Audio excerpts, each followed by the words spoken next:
Coucou les filles, bon je fais une petite vidéo parce que hier j'ai regardé sur YouTube les vidéos de chez Prima et j'ai trouvé quelque chose qui m'intéressait fort pour le scrapbooking, c'est faire des fleurs façon Prima en vernis à ongles.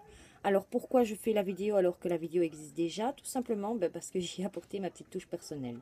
Donc merci à cette youtubeuse là de m'avoir montré le truc parce que franchement je ne connaissais pas et j'adore. Depuis hier je fais que ça, j'adore. Qu'est-ce que c'est? C'est ceci. J'ai même fait des petites feuilles. Donc je vous montre les premières que j'ai faites. Donc c'est ceci. C'est tout mimi. Donc j'en ai fait un tas. J'ai fait des feuilles aussi. Je vais vous montrer une sans ma petite touche personnelle, comme ça vous allez comprendre après. Donc voilà. Donc il y en a un tas, mais je n'ai pas arrêté hier. Et quand j'ai eu fini hier soir, je fais ça n'a pas l'air très solide. Donc en fait la couche de vernis me semblait vraiment trop fragile au niveau donc de la feuille. Et je dis comme nous en scrapbooking, mais malgré tout on manipule les feuilles et les albums et tout.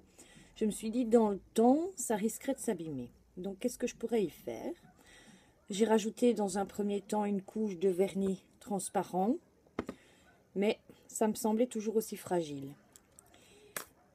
Et hier soir, finalement, en allant me coucher, je fais et si j'essayais avec du glossy? Donc j'ai testé. J'ai rajouté une couche de glossy accent. Tout de suite, c'est beaucoup plus solide. La feuille, pareil. Et le rendu me plaisait encore mieux. Donc ce matin, en plus de ça, j'ai voulu rajouter encore autre chose. Et en plus du glossy, j'ai rajouté des petites perles. Et ça donne donc ceci. Par contre, quand je lisais la vidéo et que je faisais comme la youtubeuse nous expliquait, j'avais toujours ma fleur qui partait en couille. Donc j'ai décidé de la faire autrement et c'est là que je vous explique comment j'ai fait. Donc moi je n'emploie pas du... Enfin j'emploie du fil comme ils le disent, mais pas aussi épais qu'eux. Donc moi je me suis contentée de mon fil de fer tout fin. On va commencer, vous allez comprendre. Donc vous prenez un fil de plus ou moins 20-25 cm. Je prends mon machin poinçonneur. Je fais un premier tour. Comme elle l'explique, je pince, je tourne. Hop, me voilà avec une petite boucle. Je garde ceci en main. Je viens me repositionner au niveau de la boucle. Je passe, je garde bien les deux fils ensemble. Je maintiens la première boucle aussi pour pas la défaire parce que sinon ça se défait très vite. Je tourne deux fois, hop. Je me retrouve avec donc deux boucles. Voilà. Et c'est à partir de là que moi j'ai changé. Je me positionne au-dessus. On remet ça. Je me positionne, ça va aller, je vous assure. Je me positionne donc au-dessus. Je passe mon fil par-dessus et je viens l'intercaler entre les deux premières boucles. Vous voyez, comme ceci. Je maintiens le tout et je tourne deux fois. Je me retire, hop. Je refais mon truc parce que je l'ai un petit peu écrasé. Bon, je le fais en vitesse pour dire de ne pas trop traîner avec la vidéo, mais je vous assure que c'est galère. Et pourquoi je fais ainsi? Comme ça, mes feuilles de pétales restent bien attachées ensemble. Voilà, donc ça va donner plus ou moins ceci. En mieux quand on ne se dépêche pas. Donc je vais vite remettre ceci en forme. Alors, quand ceci est fait, je viens pincer un petit peu mes pétales pour leur donner une forme allongée. Voilà. Et je viens toursader la tige. Voilà. Donc là, vous avez le début de la fleur. Façon prima, comme la dame l'expliquait. De là, vous prenez un vernis à ongles. Alors, pas trop vieux. J'ai testé parce qu'avec les vieux, c'est galère. Pas trop liquide non plus. Donc, style nouveau quand vous les achetez, tout simplement. Vous prenez une bonne goutte. Vous venez faire en sorte que votre pinceau vienne prendre toute la pétale. De fait à déposer donc une belle goutte qui viendra donc se positionner et remplir le milieu de la pétale. Et vous faites ça sur chaque pétale. On réussit pas à tous les coups, je vous rassure.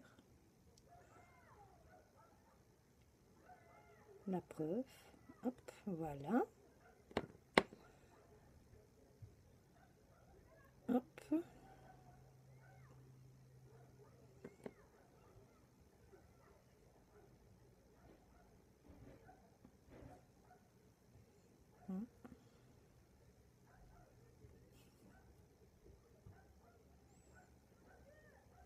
Ça, c'est le plus énervant, c'est quand ça ne veut pas prendre.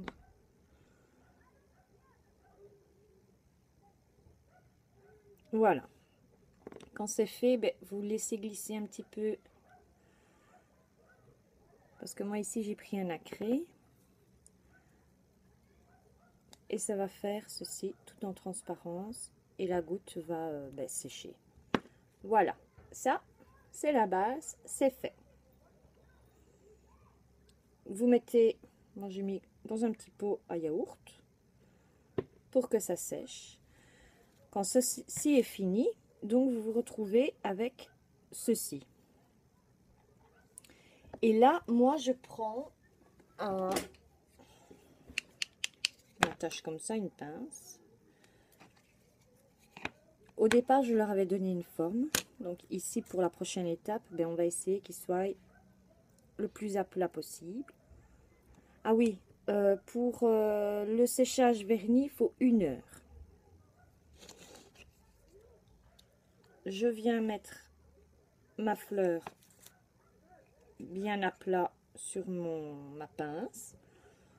Je prends du Glossy Accent et je viens prendre, pour celles qui font les ongles, elles connaissent, ce sont les petites perles qu'on met sur les ongles en gel. Je prends un pinceau. On essaye d'ouvrir le truc.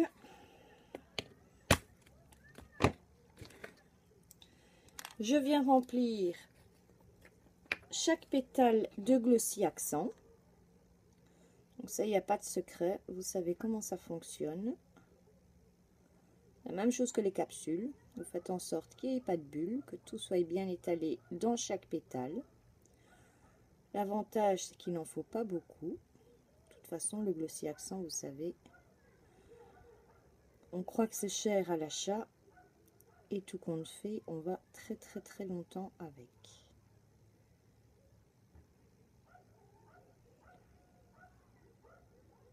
Moi, il y a bien 1 an que j'ai les miens. Et j'en suis même pas à la moitié du pot. Alors que je vous assure que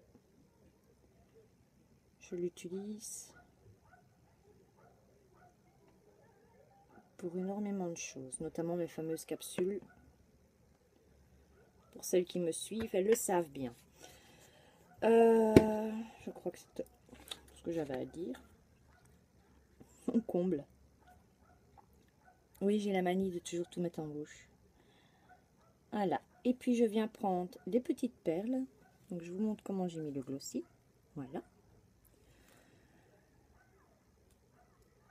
Je prends les petites perles et je viens simplement poser sur ma petite fleur. Le glossy va faire le reste, il va absorber les petites perles sous sa couche, et à défaut, même s'il les absorbe pas, on sait très bien que le glossy accent est une colle très très puissante, donc ça tiendra même si ce n'est pas absorbé sous le glossy. Je ne l'enfonce pas, je ne fais que le déposer.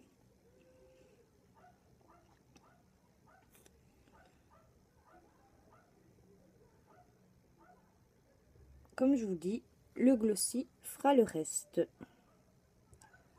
Alors au départ, bien sûr, vous savez que votre glossy est mat. Enfin, ça fait effet mat. Qu'en séchant, il devient beaucoup plus brillant. Bon, voilà, je ne vais pas faire tout devant vous à la caméra. Voici ce que ça donne quand c'est fini. Et moi, perso, j'adore. Beaucoup plus solide, pas cher, que de la récup. Parce que les vernis, en général, les nanas, on sait c'est quoi. Bon, les filles, je vous fais de gros bisous. Merci à toutes celles qui suivent ma chaîne. Excusez-moi de ne pas faire beaucoup de vidéos pour l'instant, mais la santé et les enfants, ça fait pas bon ménage. Donc, je vous fais des gros bisous. Bisous à toutes et à bientôt. Au revoir.